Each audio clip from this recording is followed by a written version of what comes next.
بسم اللہ الرحمن الرحیم۔ السلام علیکم، میں ہوں گلفام چودھری، آپ دیکھ رہے ہیں میرا فیس بک پیج اور یوٹیوب چینل۔ آج کی ویڈیو میں ہم سب سے پہلے بات کریں گے شہباز گل، جس کے حوالے سے ایک بہت بڑی خبریں آ رہی تھیں کہ وہ اب لمبے عرصے کے لیے چلے گئے، اور بالخصوص پی ڈی ایم کے رہنما یہ کہتے سنائی دیتے تھے کہ شہباز گل اب واپس نہیں آئیں گے بہت لمبے عرصے کے لیے، اور یہاں تک کہا جا رہا تھا کہ ان کا کورٹ مارشل کر دیا جائے گا۔ ان کو پتہ نہیں وہ کیا کیا افواہیں پھیلا رہے تھے، جیسے لگ رہا تھا کہ اب ان کی زندگی کی بقا بھی ہے جب وہ ناممکن ہوتی جا رہی ہے۔ لیکن کل جب ان کو پیش کیا گیا اس پر جسٹس اطہر امین اللہ کی عدالت میں پہلی ہی پیشی میں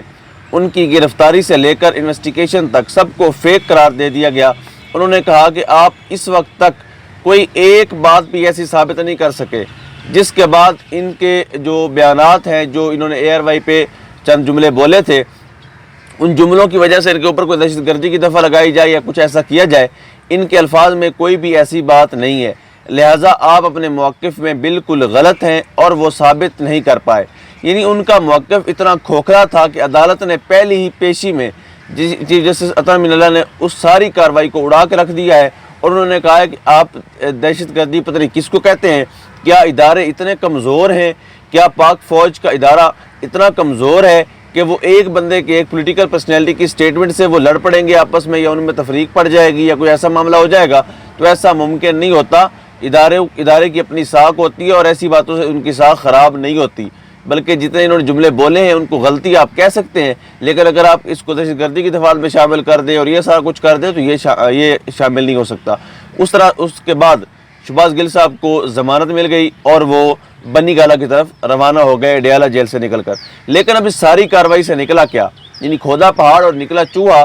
اور وہ بھی مرا ہوا۔ یعنی ایک بندے کو آپ نے اتنا ٹارچر کیا، 36 دن تک مسلسل جیل میں رکھا اور جگایا، ٹارچر کیا، جھٹکے لگائے اور پتہ نہیں کیا کیا آپ نے ان کے ساتھ کیا۔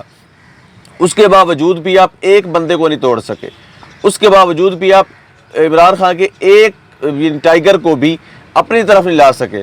ان کو کپتان کے خلاف کھڑا نہیں کر سکے۔ یعنی یہ آپ کی قابلیت ہے، اور وہ بندہ آج بھی اپنے استقامت کے ساتھ ڈٹا ہوا ہے، اور آپ نے اسے ہیرو بنا دیا، اور وہ ڈیزرو بھی کرتا ہے۔ آپ نے اسے ہیرو بنا دیا ہے، اب وہ ایزیلی پاکستان کے جس بھی حلقے سے الیکشن لڑے گا وہ ڈیفینیٹلی جیت جائے گا، کیونکہ اس وقت آپ نے ان کو پکڑ کر ہیرو بنا دیا، اور اس قوم کے سامنے ان کی قربانی ہے جو انہوں نے پارٹی کے لیے دی، پارٹی کی قیادت کے لیے دی، اور اس کے بعد یقیناً پارٹی میں بھی ان کا مقام اور نام بلند ہو گیا ہے۔ اس کے بعد مریم نواز صاحبہ جو آج کل بالکل حواس باختہ ہیں، کل ان سے ایک صحافی نے جب سوال کیا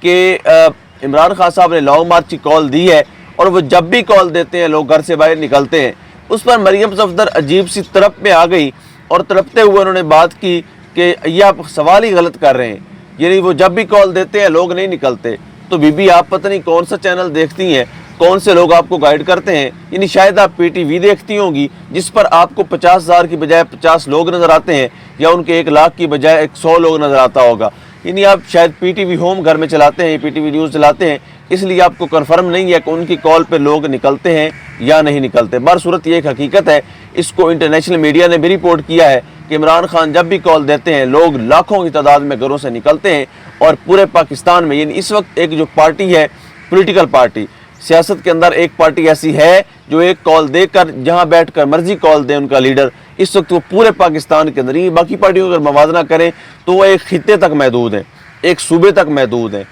ٹھیک ہے۔ لیکن اگر ہم پاکستان تحریک انصاف کی بات کریں تو ان کے پاس اس وقت یہ ایبلٹی ہے، یہ سکل ہے، اور یہ ان کے پاس اس وقت گیدرنگ ہے کہ وہ ایک کال دیتے ہیں، اور خان صاحب جہاں بھی بیٹھے ہوں ان کو اس چیز سے پرواہ نہیں ہوتی کارکنان کو، خان صاحب یہاں ہیں یا وہاں ہیں، جہاں بھی ہیں ان کی ایک کال کے منتظر رہتے ہیں، اور جب خان صاحب کال دیتے ہیں تو عوام نکلتی بھی ہے اور اپنے ہونے کا ثبوت بھی دیتی ہے۔ اور اسی طرح سے انہوں نے